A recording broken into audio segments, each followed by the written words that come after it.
everyone. This is Kathy Mason from MasonWorks Marketing here on Conscious Business Zone with Brian D. Smith. Hi, Brian. How are you? Good, Kathy. How are you doing today? Great. Well, I am so glad to have you back. I love what you do, and I love your the calm presence that you share with all of us, going through a difficult subject. Yeah, thank you. Yeah. So do you want to start with a little bit of your story so people get to know why they should think you're the coolest? Sure, absolutely. Well, it's a long story. I just turned 60 a few weeks ago, as I was telling you, so Oh, yeah. I'll keep it brief. Um, I've always had a That fas- whole story. yeah, I've always had a fascination, really more of a fear when it comes to death, and this stems from my childhood. So about 20 years ago, I was going through like a midlife crisis. I was about 40 years old, and I just decided I need to find everything and learn about death. So I started reading books about death. I started studying the afterlife. I studied near death experiences, et cetera. So I became kind of I call myself kind of a lay person expert on death. 6 years ago, June 15th, or June 24th of 2015, my daughter, Shayna, who's in my background, passed away suddenly. She was 15 and a half years old. So she was at home. She was sleeping in her bed, and we went to wake her up the next morning. She had transitioned to the next world. So this obviously set me reeling, because it's one thing to understand death academically, but now I'm dealing with grief very personally.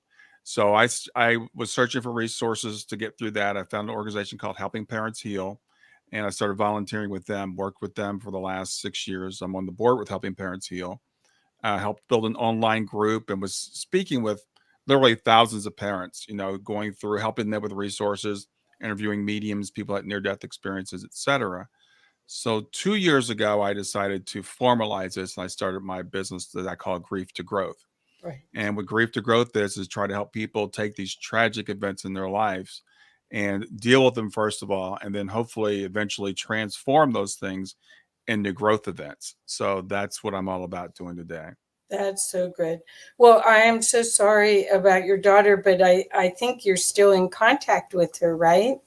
Oh yeah, yeah. Yeah. I am still in contact with her, and that's why she's in my background, because it's just a constant reminder that she's always with me. And I'll walk into meetings. I go to IANS meetings, or when we had them in person on a regular Yeah. basis. And Yeah. a lot of people at IANS are intuitives, and people say, "Who's that little girl that's always with you?" And I'm like, I guess she's still hanging out with me.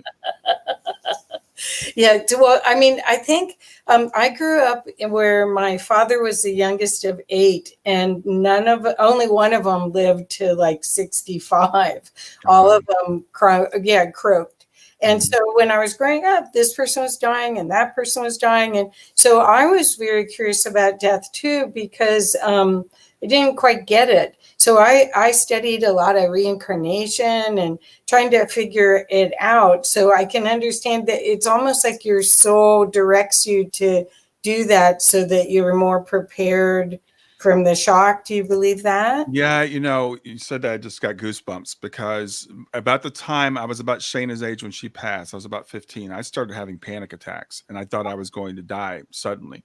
And I Wow. really never thought I was going to live past the age of 25. So when I turned 25, and I just had this feeling. So it's interesting that Shayna was the one that transitioned early. I never thought that would happen, never expected it. But the good news is, even though I still had to deal with the grief, I never worried about where she was. I knew what it was like. And she came through mediums right away, and she talked about her transition and people being there to meet her and who she was with. So that's one comfort that I had from a very early place in it. Wonderful.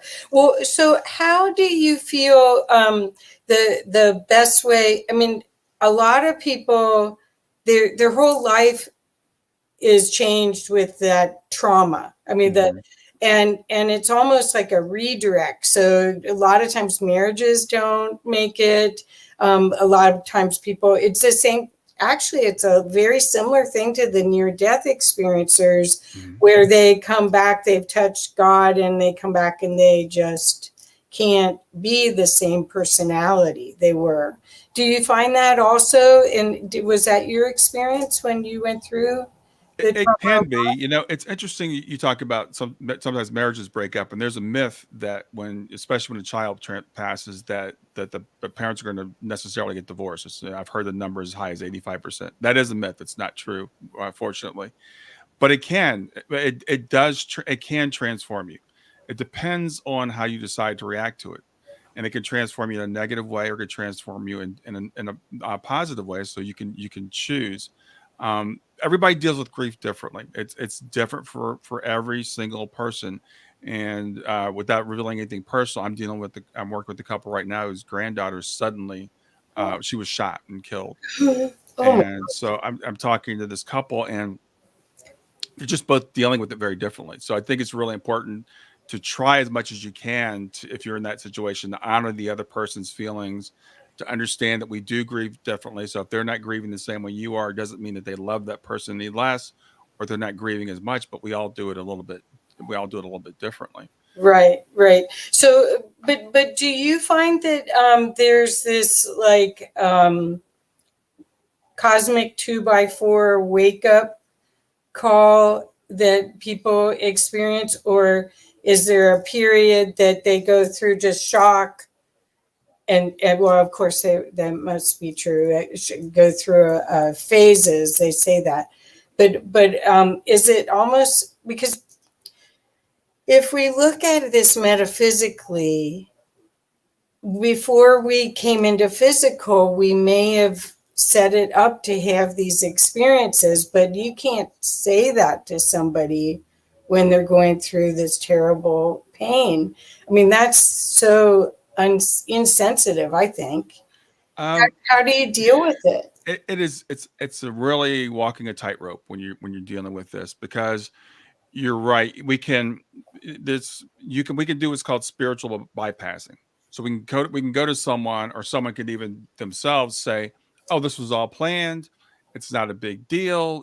This is a life lesson. Therefore, I'm not going to grieve because it's okay." And unfortunately, a lot of times people, especially religious people, will say that I'm not supposed to feel bad. I'm supposed to feel this certain way. There is no supposed to. Anger, shock, fear, disappointment, all those things are part of grief. And I always say there are no wrong feelings. So whatever you're feeling, you need to feel. Now it can help, and I always hesitate to talk about phases, because people misapply, like Elizabeth Kubler-Ross, five Right, stages of death to grief, which doesn't apply. And grief does not go linearly. But for most people, there is a phase of like shock. I call it the white knuckle phase, or there's shock first. So first it's like, I don't even believe this. And you might find yourself feeling numb, feeling an unreal feeling, etc. Then we go into like the white knuckle phase. And it's just like holding on. I can't deal with this. And then eventually we get to a phase where we can start to grow. And then we can talk to people about, well, let's think about this. What if this was planned? Why might you have planned it? And how would that help? And what would your loved one expect you to do? What would your loved one want you to do? I was talking with the woman. She had lost everybody in her life. She just lost the love of her life. She was an older woman. And she goes, "Why would we plan this? Why would I plan to be here? And he's there. And I don't have my brothers and sisters. My mother's all gone." I said, "Maybe you planned it to see how you would react, just how you would react in this moment. And imagine that they're sitting there right there with you in the room when you're in right now, and they're cheering you on because you planned this very, very tough thing. And what if this does have some purpose and some meaning?" And I could just see her eyes start to light up when she started thinking about it that way. right. Well, it's comforting, but not, because it's still, that seems like that's there and you're here and you have to deal with the day to day. Right. So yeah, I don't know. I really honor what you do, because I'm sure it's tough, but it's so needed. And before we came on, I mentioned to you that I have two people that are dear to me that are transitioning right now, and Hmm. I mean I've I believe everything that we're learning for near death experience, that it's another phase. I'm fascinated with everyone's story about what it is on the other side, all of that. And I am psychic and intuitive, so sometimes I do get stuff. Hmm. But it still doesn't make it any easier to deal with the selfish Hmm. selfish Hmm. wish that I can play with these people longer. I think that's, and then you go, oh no, stop being selfish. They're on their journey. Do you have any suggestion? Because I'm sure there's a lot of people just like me that there's a lot of people transitioning. It's not just COVID. It's just maybe time to Yeah. go. Yeah. Yeah. Well, the thing is, you said doesn't make it any easier. I would push back on that a little bit. It doesn't make it easy. I think it can make it a little bit easier. Oh, okay. So we don't get to bypass it. And I'll give you a couple examples. And one really struck me after Shayna passed away. Mary Neal, Dr. Mary Neal, you probably know her Yeah, story. yeah. For the listeners, I'll just summarize it very briefly. But she had a near death experience. She was underwater for 30 minutes. She crossed over. She saw Jesus. She talked to the angels and all that stuff. And they told her son was going to transition in about 10 years. And he was, I believe, like 8 or 9 at the time. And about the time he was going to transition, she had told no one. Eventually he did. And she still grieved. And I'm like, if someone can see the other side, know the plan, know everything works out, and still grieve, then we can grieve too. Right. And so I think so for us, I look at it, we're these human beings that we're like these biomaterial type of things. We are human and we're our higher self at the same time. So the human part of us, your ego, Kathy says, I want my friends to stay here and play with me longer. It's just like if you're on the playground with your Right. friends, Of right? course. Well, And that's you're what out I'm doing playing, and here. their mother calls them home, and you're like, I want to play longer. But that's just from your higher self. That's kind of what they look. That's how we look at it. We're like, it's just they're just going home a little bit earlier. So it can be helpful to understand that, and it's okay to have those feelings. I want to have my daughter back. I miss her every single day. Yeah. But I had this image in my mind is like what Ram Dass says, we're all walking each other home. Right. And so I'm like, we're walking along the road, the four of us, my other daughter, my wife, and Shayna.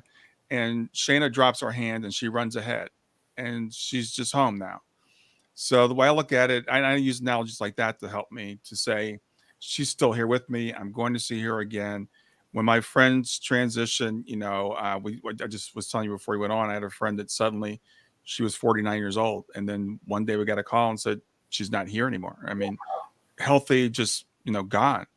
And it's tough. I mean, it's really, really tough, but I know that we will see her again. So Yeah. we have both things going on at the same time. So do you believe that there's two exit points for you, that when you come in, there's two times? I've heard this before. I don't know if I heard it through the near death experiencers or through other means, but that Mhm. when you pass, you can say nope, not ready yet, but then you have to take the next exit date.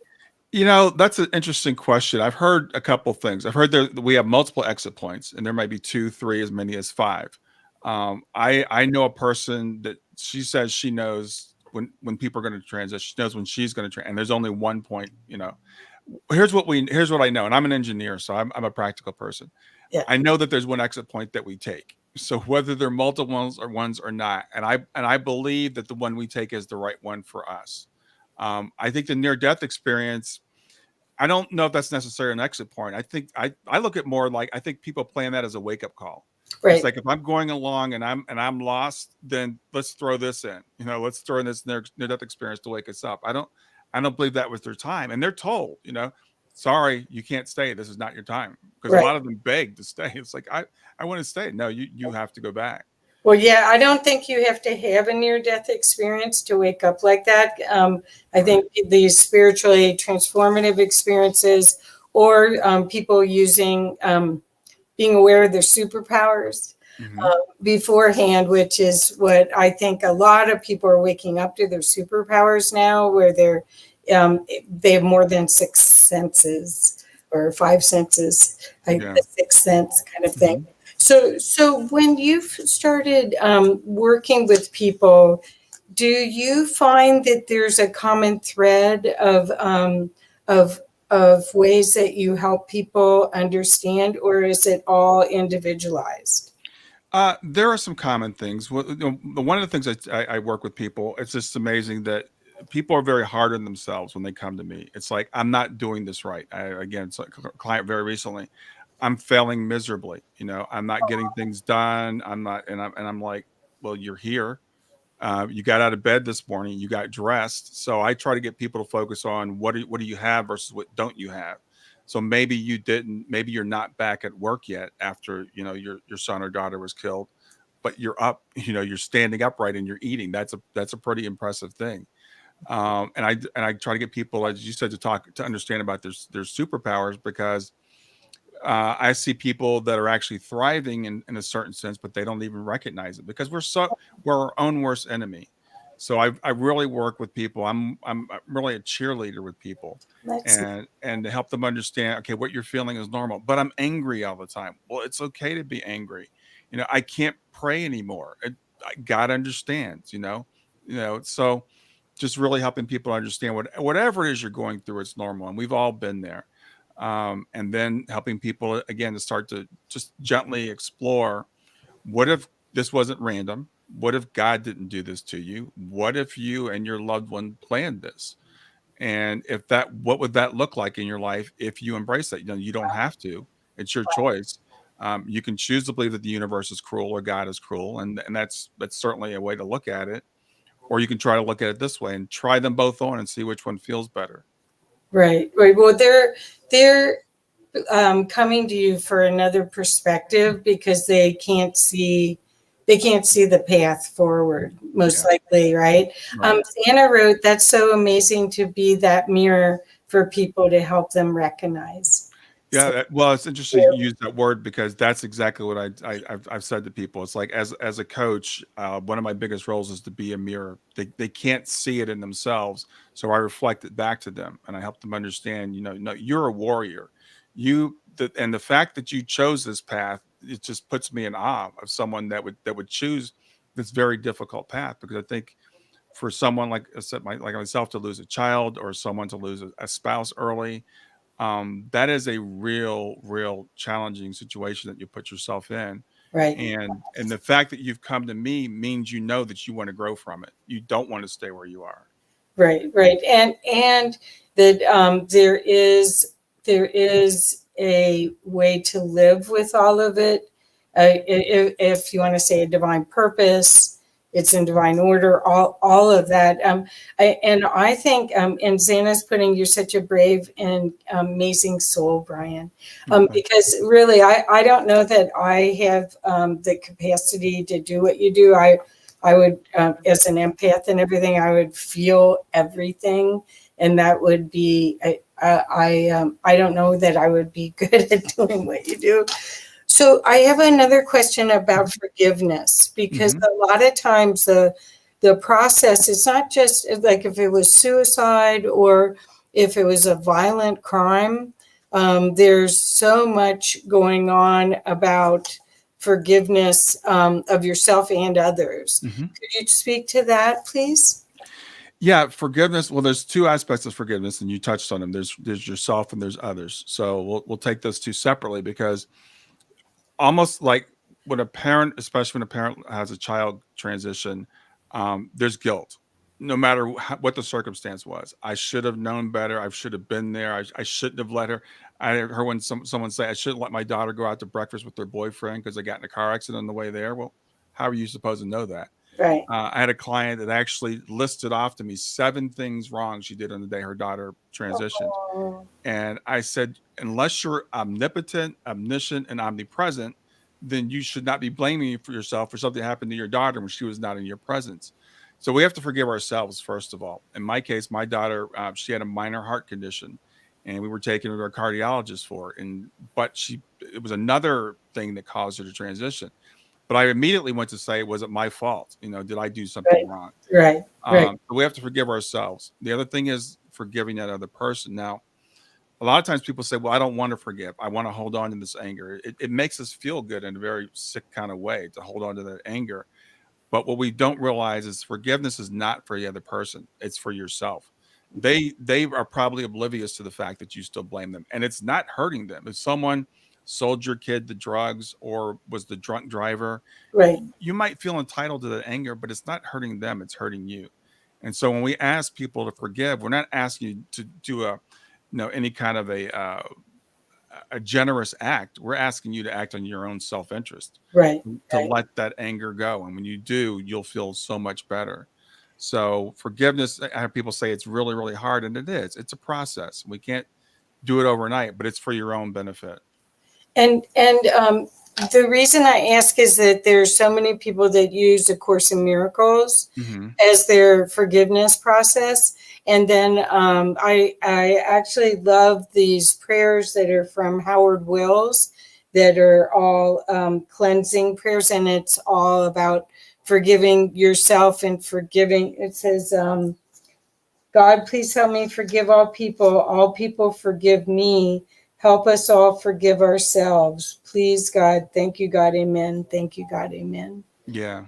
Yeah. And because the thing is that a lot of times you're thinking about what everyone else thinks too. Right. It's forgiving, help all people forgive me, Right. sort of breaks that up. So yeah. Anyway, what do you think is the the um,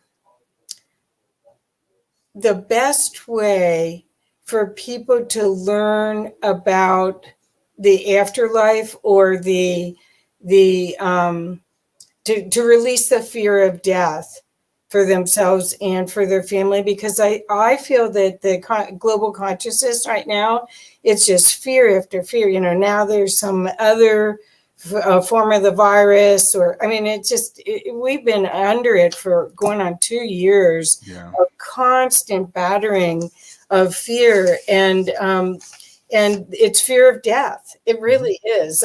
All of this is, and it's primal. It is. It is. As biological beings, there's an imperative built into us to live, and you can see it in every creature that there is. Every creature, seeks life. So, um, the for me, the best way to really get over the fear of death is to start, instead of zooming in, because we're so focused on this life, to zoom out and to start seeing the bigger picture from the 30,000 foot level, and to see yourselves. One of the first things is to disconnect from the body. This is not Brian. What I'm looking at in the screen is not Kathy. Right. So what I tell people, I love the term avatar, and I've been using that term lately. This is my avatar. I've heard people call it a meat sack, which some people don't like, a Me. soul suit, but it's a shell. It's a vehicle that we use while we're here having this experience. And I love what you said earlier about playing. We come here and we play these roles. So we decided to play a role. So there's so much to understand, but I think the best place to start is with near death experiences, because that gives us a glimpse to the other side. Those are people that have been there and have come back and studying near death experiences. This is why I'm going to be speaking at an IONS in a few weeks. Yes. Is you can have the benefits of near death experience without having one, and without the side effects. Because people say, "Oh, they'll talk to near death experience. I really wish I could go through what you went through." No, you don't want to go through it. There's side effects. Yeah. It can cause people to get divorced. People sometimes get suicidal. There's all kinds of things that can happen when you have a near death experience. But we can get the positive things just by studying that, and it just really allows you to just see things, like, again, a little bit from a broader perspective, and to not see things as being as tragic and as final. And you'll hear we'll use language like, when someone passes, I will never see that person again. And when I hear people say that, that's when I realize that their mindset is really stuck in the present, and stuck in their body and who they are. Right. As opposed to, like, when I talk about my daughter, I'm like, Shayna has transitions. You notice I very, very rarely use the word died. Right. And I'm not in denial of death. I had a counselor tell me, when I hear people using all these euphemisms, I know they're still in denial. No, I'm not in denial. Our bodies do die, but I will not see Shayna physically again while I'm in this body, but I will see her again with Right. my spiritual eyes when I close my physical eyes, and Right. I expect that to be the first thing I see. So I look forward to death in a way. Yeah. And people that have had near-death experiences, this is not crazy. It sounds morbid, but they'll tell you, I'm looking forward to going home. I'm looking forward to being back. I have work to do while I'm here, and I'm going to do my work. I came here for a mission. I'm going to do my mission, but I'm looking forward to having the mission be over with.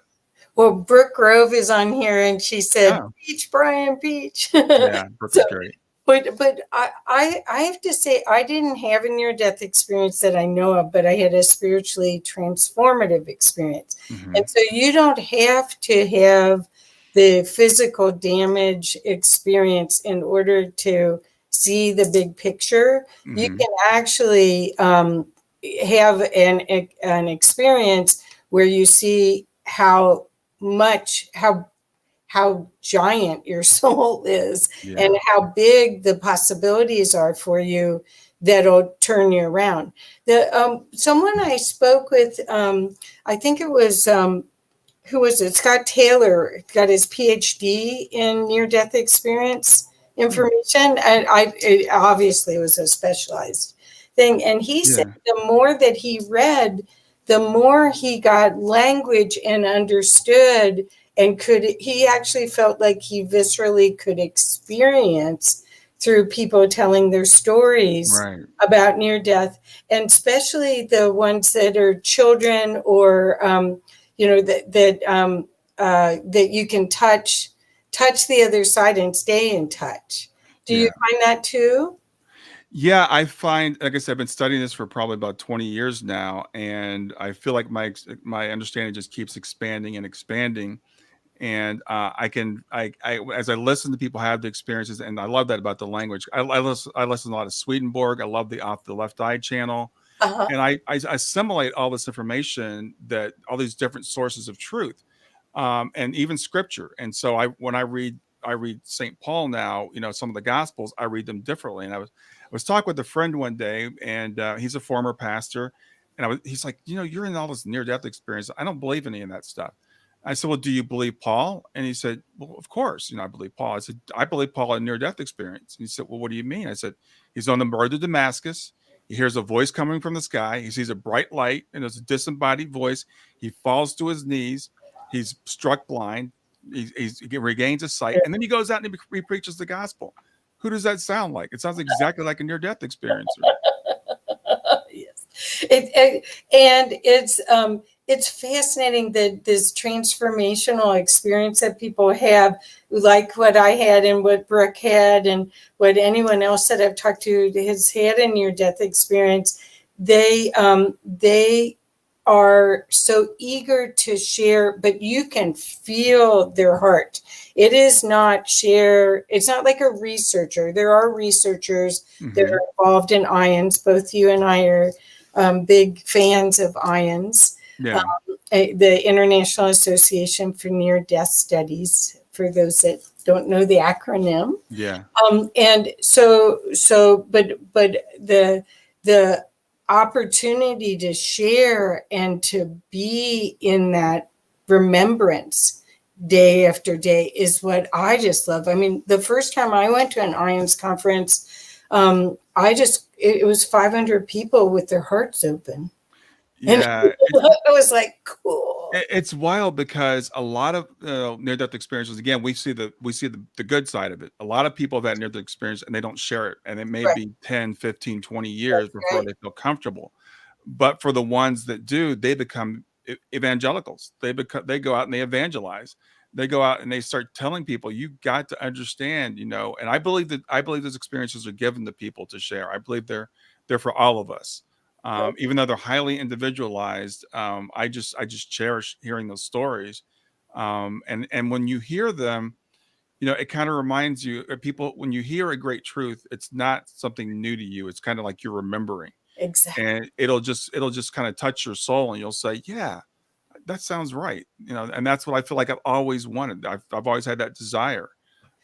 So it's Yeah. the near death experience is a great place to start when it comes to really understanding who we are and why we're here.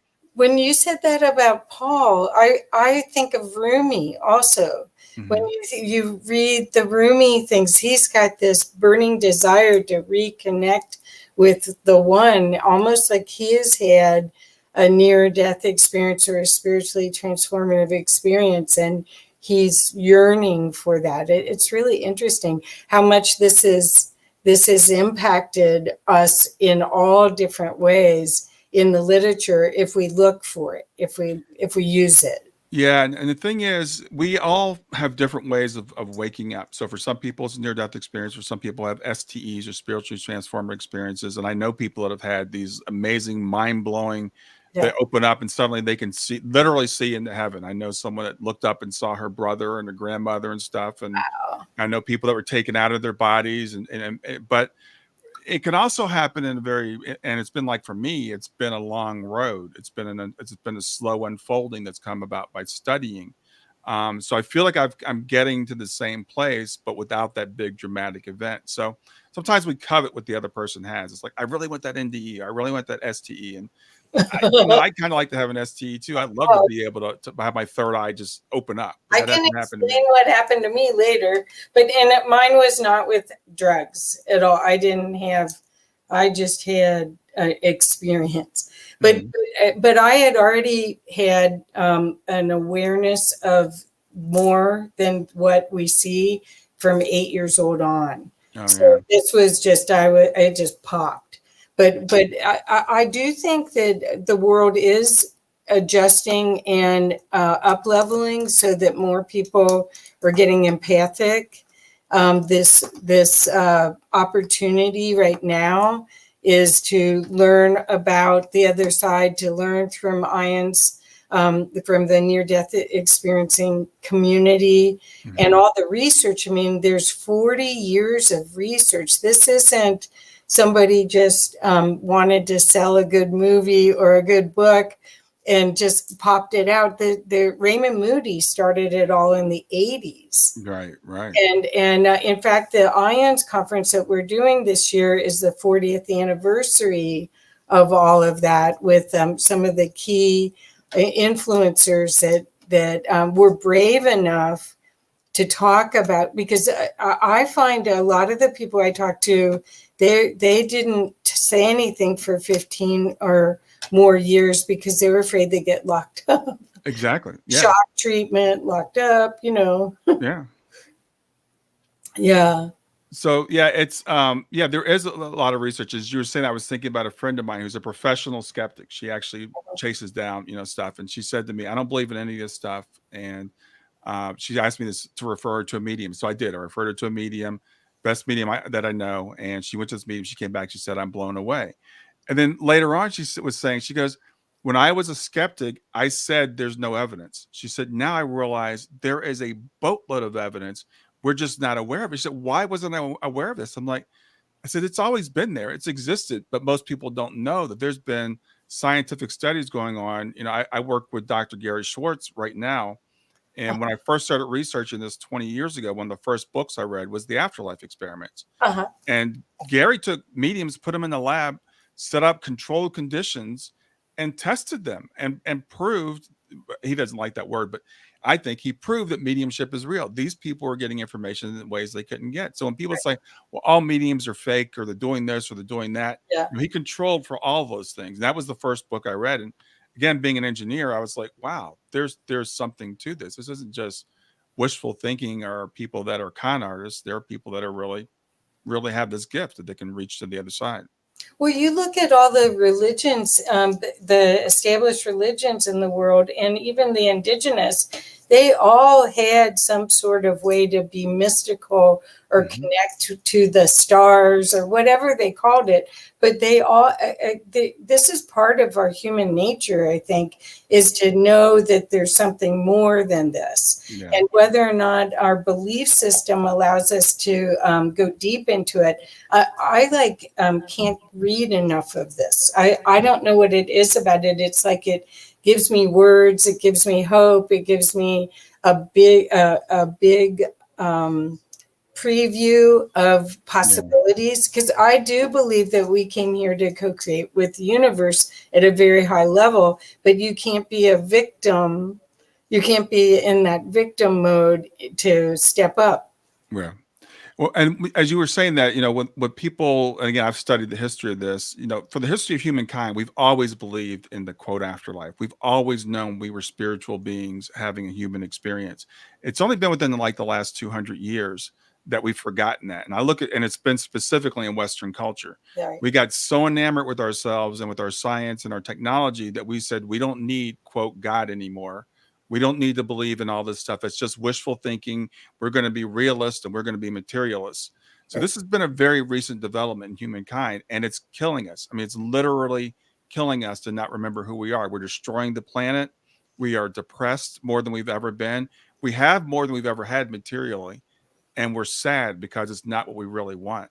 Right. And It's so really we need this great, it's not even an awakening, it's a reawakening. It's like we fell asleep as a species and we need to wake up again. right. Right.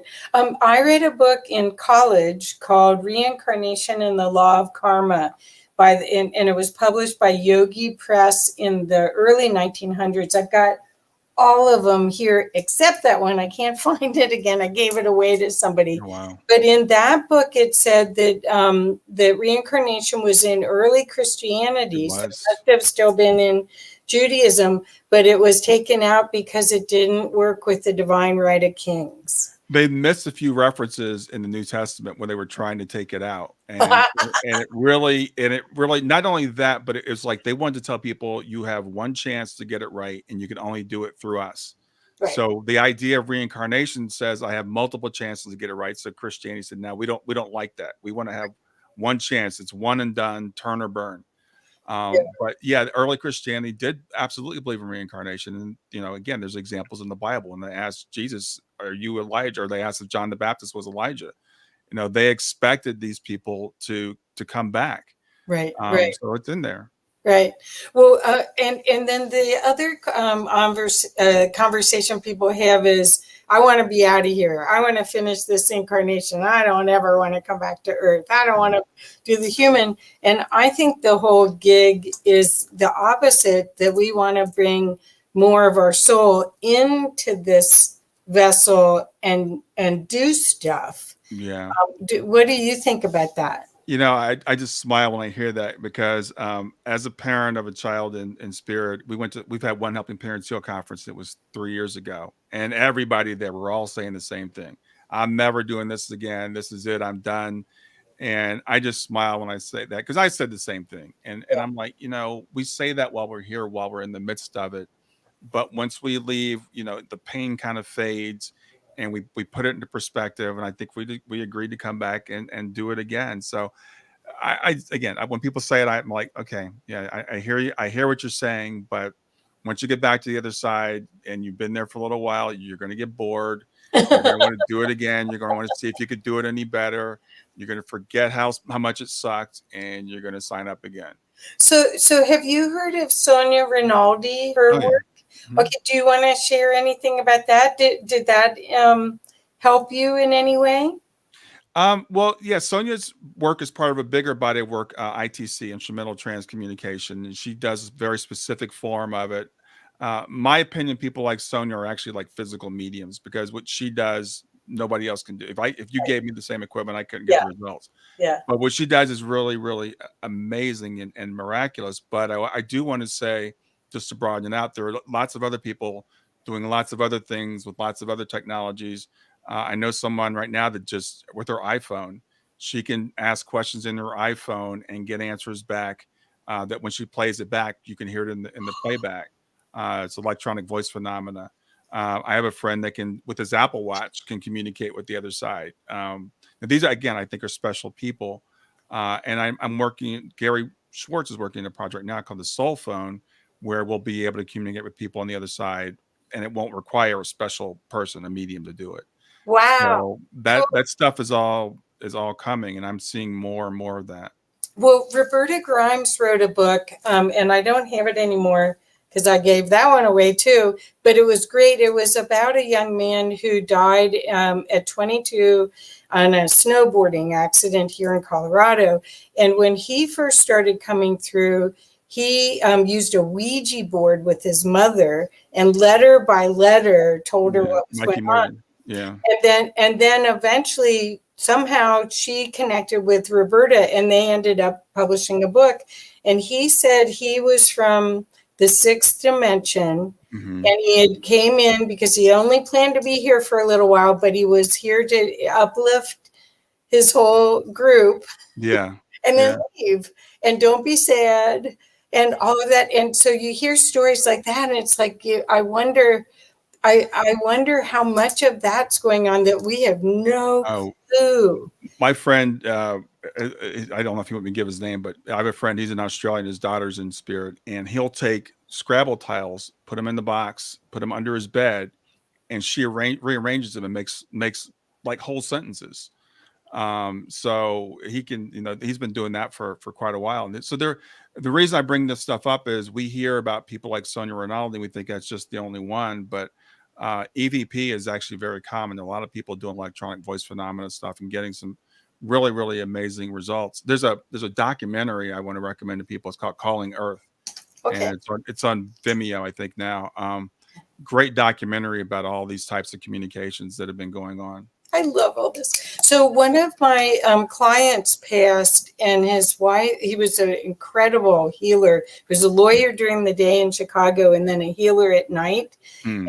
And he had worked with a Swami in India who, when the Swami passed, gave him his powers. Oh wow. So after he passed, he would flicker the light. He could do everything through electronics. Hmm. So it's like, oh, Dad's here, flick, flick, flick.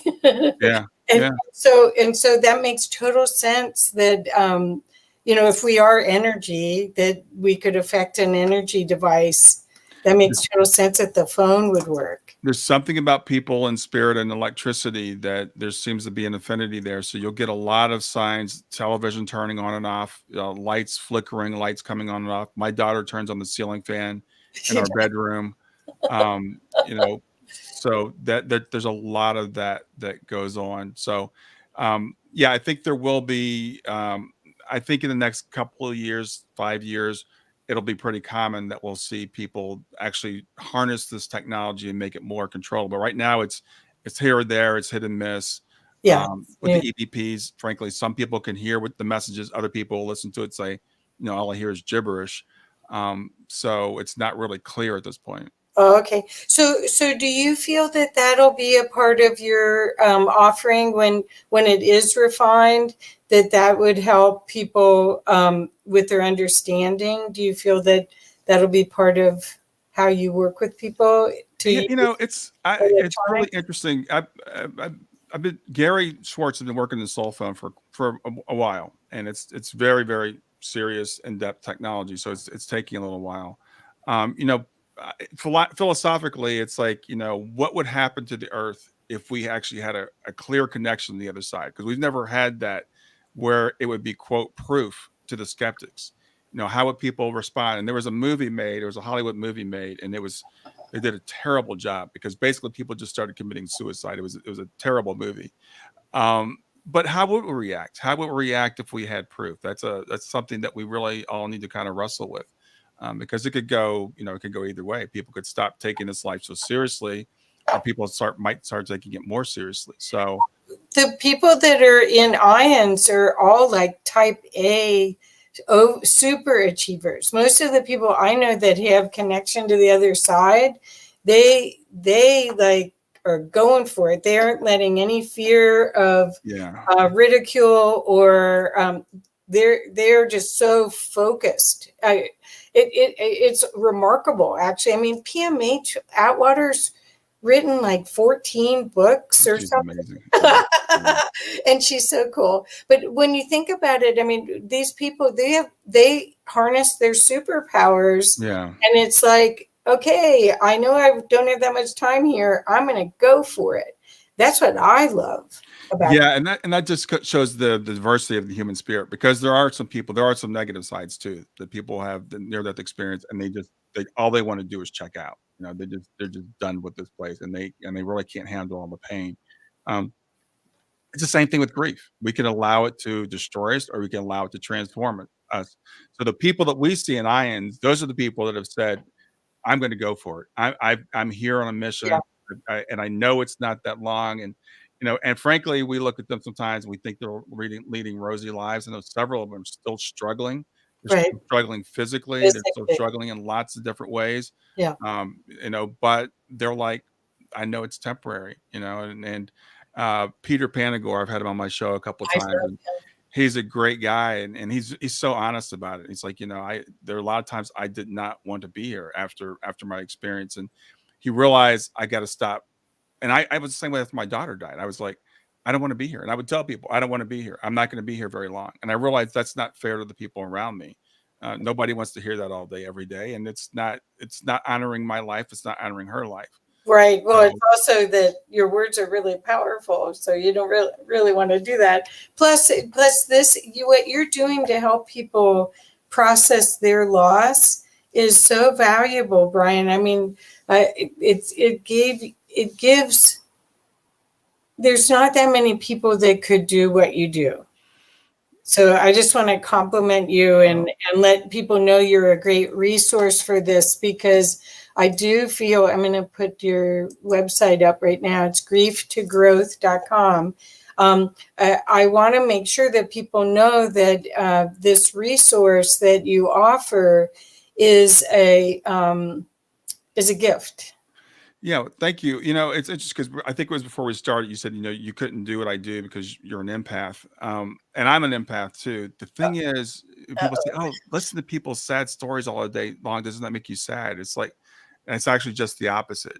When I work with somebody and I can say something to them and I see the light flip on, and they start, their eyes down, they can't even mention their kid's name, and by the end they're smiling, and I say to them, you just mentioned your kid and you're smiling about them. That's what we want to get to. That's what we want to get to, the point where, Beautiful. and I love what Joe Biden said. He said, there'll come a day when you think about them, a smile will come to your lips before a tear comes to your eye. And people just need to have that hope, that understanding that you can make that transformation.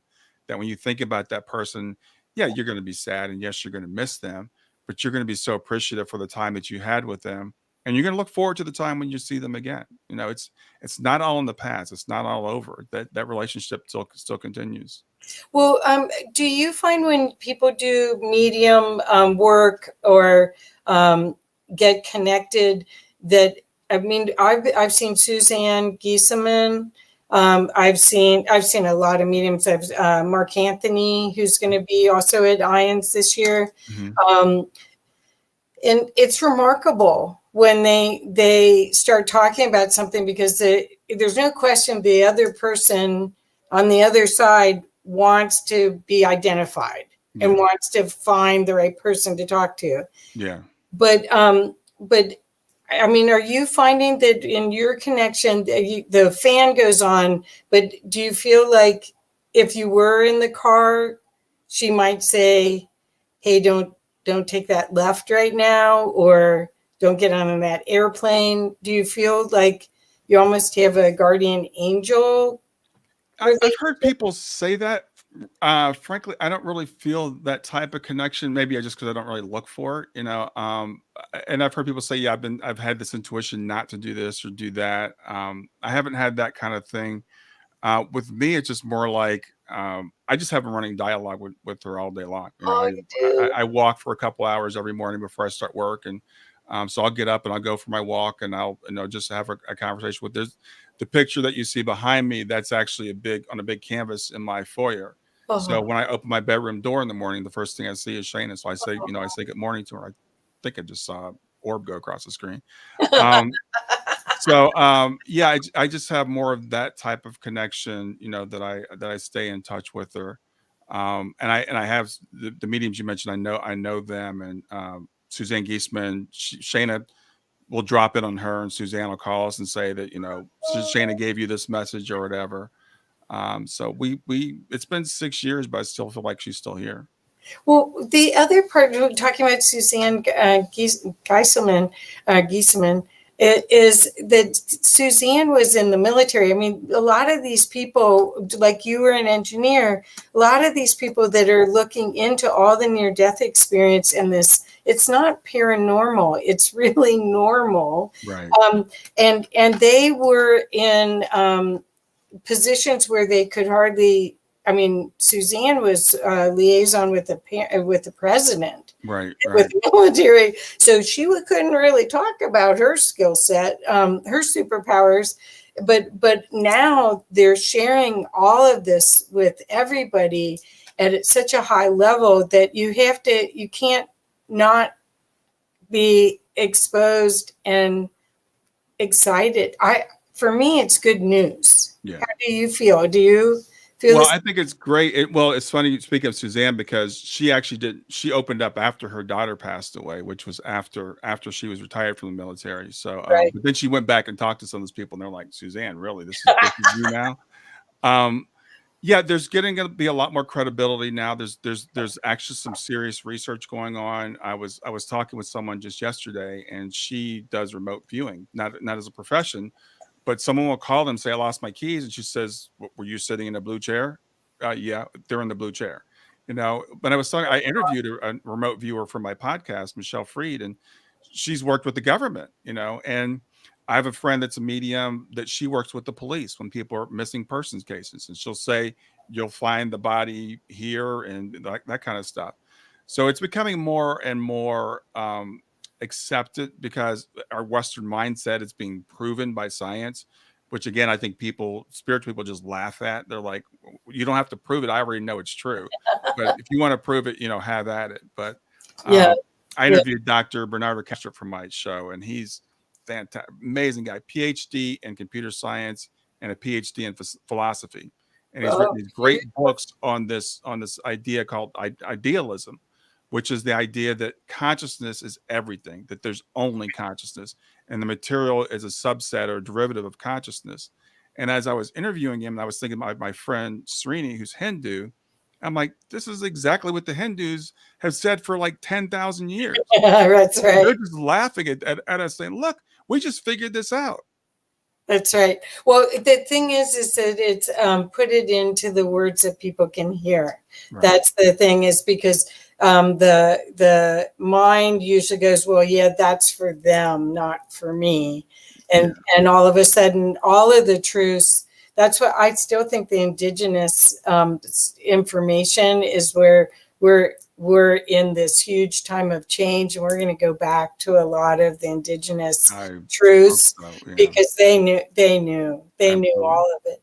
So, but it's funny. I just want to tell this one story because thinking about Suzanne Giesemann. So she calls up one day, and every time she's delivering a message from Shayna, she always has deliver evidence because that's the standard she holds herself to.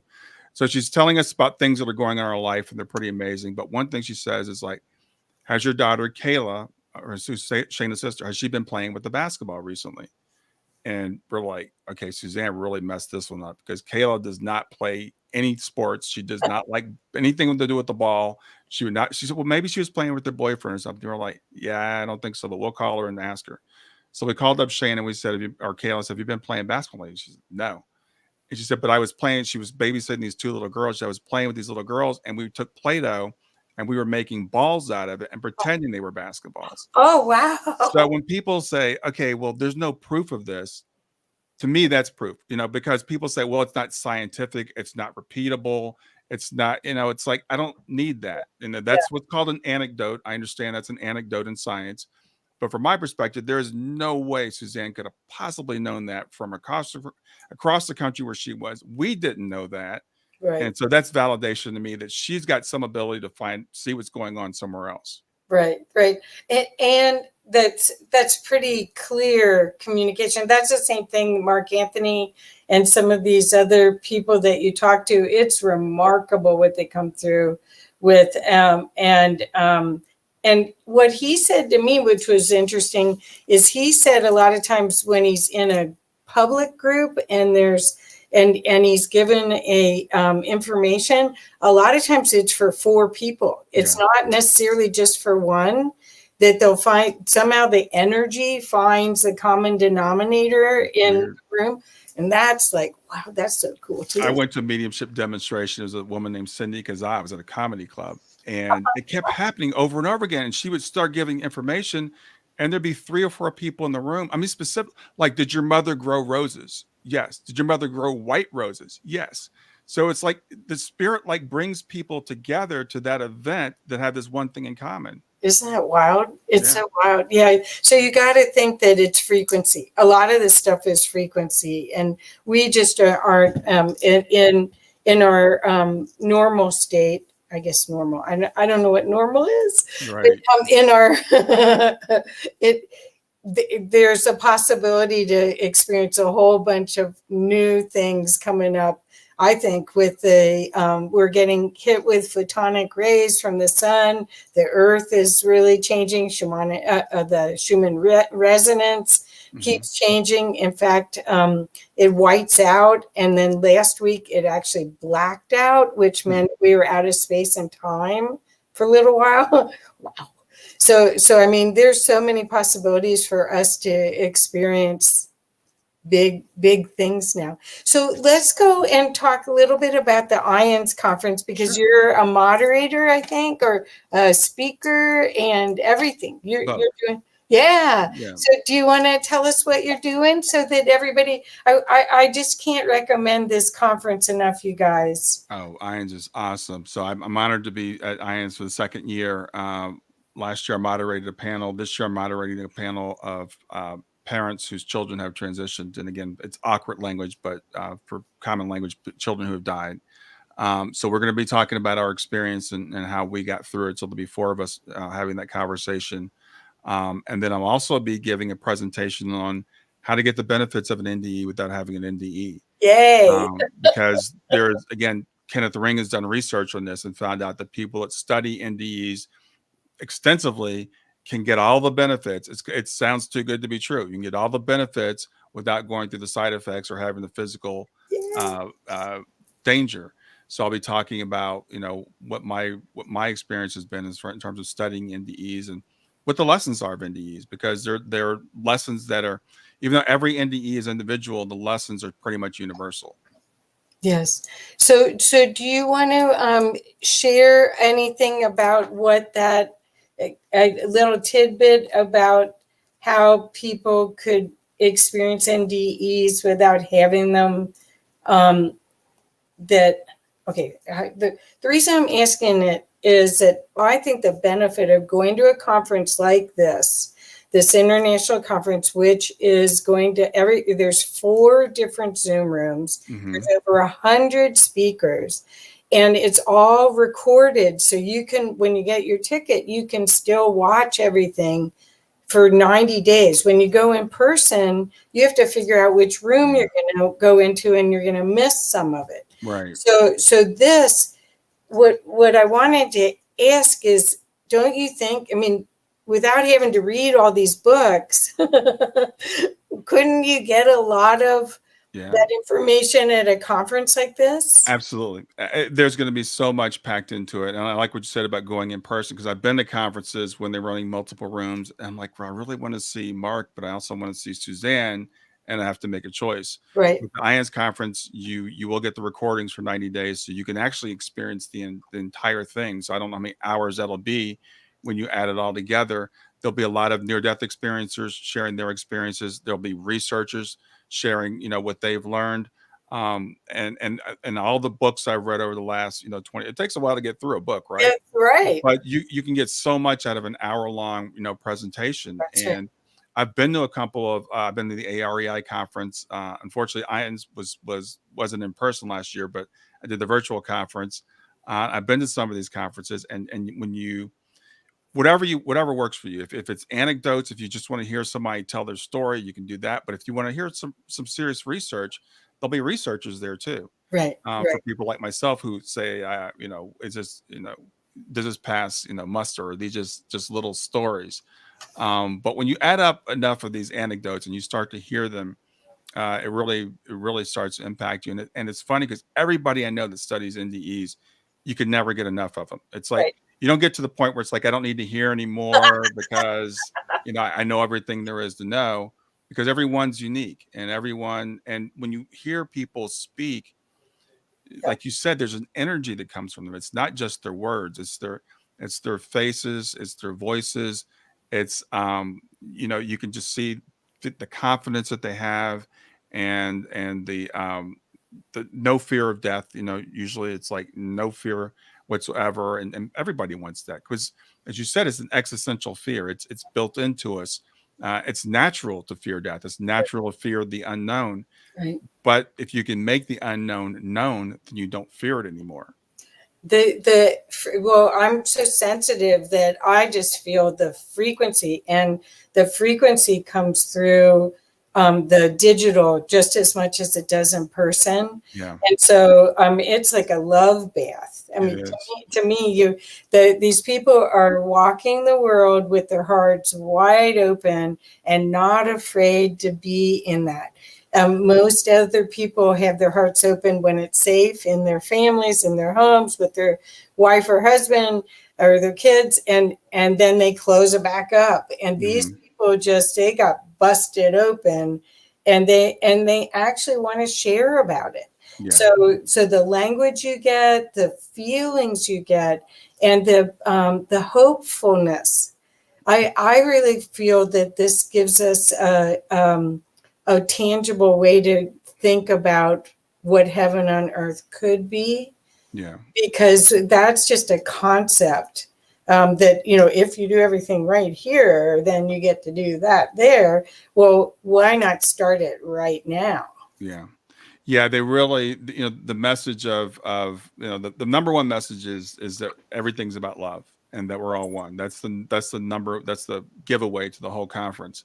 But that's the number one message. And if we lived like that while we're here, if we could see that we're all the same, literally the same, where there's only one being, that we're all divine. And if we looked at people and said, "You're a divine being," C.S. Lewis writes about that. If we could see each other's souls, we would like fall to our knees when we see each other, Exactly. because we are these powerful, incredible creatures.